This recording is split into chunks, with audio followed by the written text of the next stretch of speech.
Surah Al-Fatihah memiliki keistimewaan-keistimewaan yang tidak biasa, karena kemudian surah ini diliputi dengan nama-nama dan sifat-sifat yang juga sangat istimewa, yang memiliki nilai-nilai diantaranya: satu, memberikan petunjuk kepada kita pembacanya agar meneladani setiap keistimewaan yang melekat pada surah dimaksud, atau juga mengerjakan perbuatan-perbuatan mulia sehingga menghasilkan sifat-sifat yang melekat pada diri kita, sehingga dikenal dengan itu sampai kita wafat menghadap Allah Subhanahu wa taala.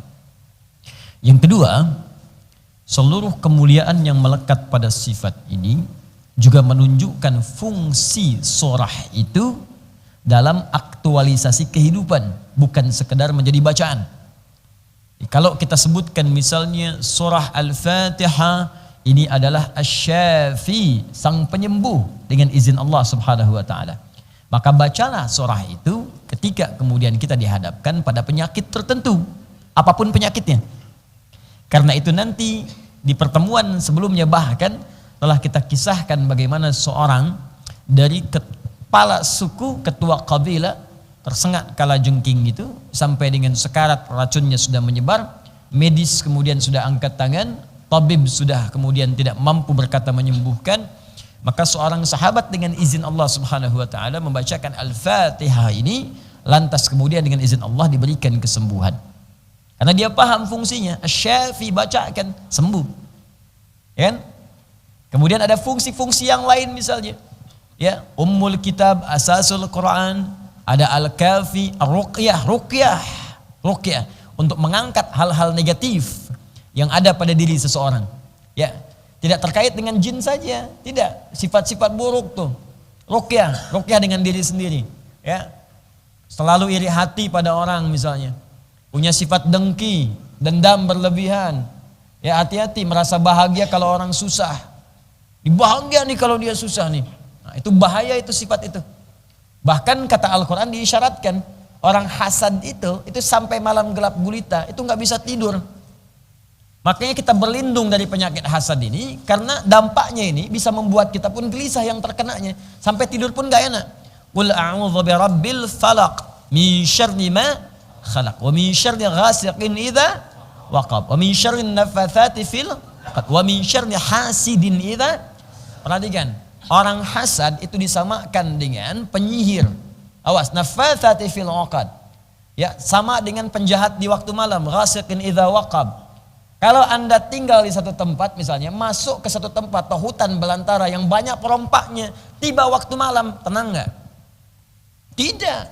Karena kapan saja bisa dirampok, kapan saja bisa dirampak, Anda nggak tenang. Sama dengan begini, Anda ingin uji nyali, mau ada TV mau nggak? Masuk kemudian ke suatu tempat, rumah yang sudah ada bongkahannya, tidak ada tuannya, ada pohon tumbuh di dalamnya, ya. Tiba-tiba mau tidur di situ, belum masuk sudah bergerak. Wah, terdengar suara. Apalagi jelas terdengar, balik siap, katanya kan. Oh, pulang, dan sebagainya. Suara terdengar, pulang, ya kan? Baik, mau tidur di situ tenang nggak? Tidak. Naffatsati fil 'uqad, ghasiqin idza waqab. Sama orang hasad juga begitu. Hati-hati. Kalau antum hasad, baik yang dihasadi atau yang hasad tuh nggak bisa tenang. Bahkan mau tidur pun masih mikirkan orang yang dihasadi. Capek hidupnya. Dalam mimpi pun masih ke bawah juga. Gara-gara dia nih beli kulkas dalam tidur, Anda bayangkan. Masih ke bawah, hidupnya nggak enak. Wa min syarri hasidin idza hasad. Nah, kalau ada penyakit seperti itu, riya ka, iri hati ka, dengki ka, sum'ah ka, ruqyah. Apa di antara alat ruqyah? Bukan cuma yang kul ats-tsalatsa, al-mu'awwadz ats-tsalaats.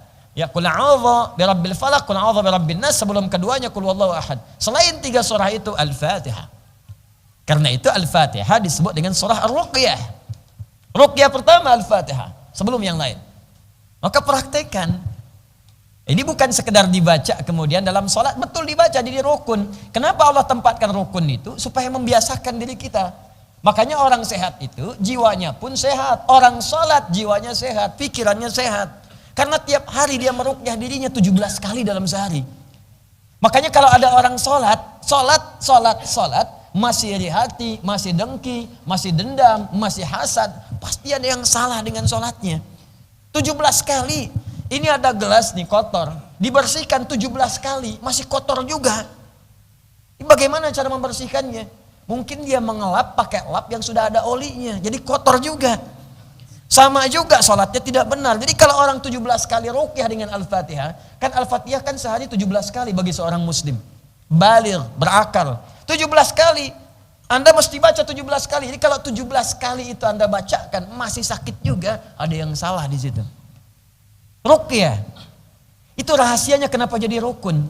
Kenapa mesti kita baca? Karena Allah inginkan fisik kita sehat, jiwa kita sehat, dan sempurna cara berikhtiar dalam kehidupan kita. Jadi kalau sholat itu benar, semuanya itu maksimal. Rezeki datang, jiwa kita sehat, fisik kita kuat. Karena Syafi mengangkat semua penyakit. Quran surah ke-17 ayat ke-82. Wa nunazzilu minal Qur'ani ma huwa syifaa'un wa rahmatun lil mu'minin. Kami turunkan dari ayat Al-Quran itu minnya tab'id, sebagian. Ada yang mengatakan istighraq semua ayat Al-Quran. Tapi ada yang berpendapat sebagian ayat Quran bahkan surahnya.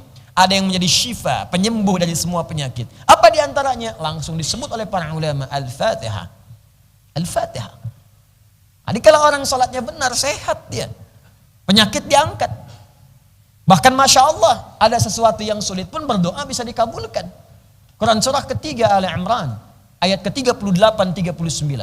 Ketika dalam sholat berdiri, minta kepada Allah, minta. Begitu minta dikabulkan. Ya, minta qala rabbi habli min ladunka dzurriyyatan thayyibah. Maka ia berdoa Nabi Zakaria, ya Allah, mereka mengatakan aku enggak mungkin punya keturunan. Engkau tak punya batas, anugerahkan kepadaku ya Allah apa yang tidak ada batas pada dirimu. Engkau pasti mendengar doaku. Kalau yang pada maha mendengar saya tidak mengabulkan, lantas kepada siapa lagi aku mesti memintanya.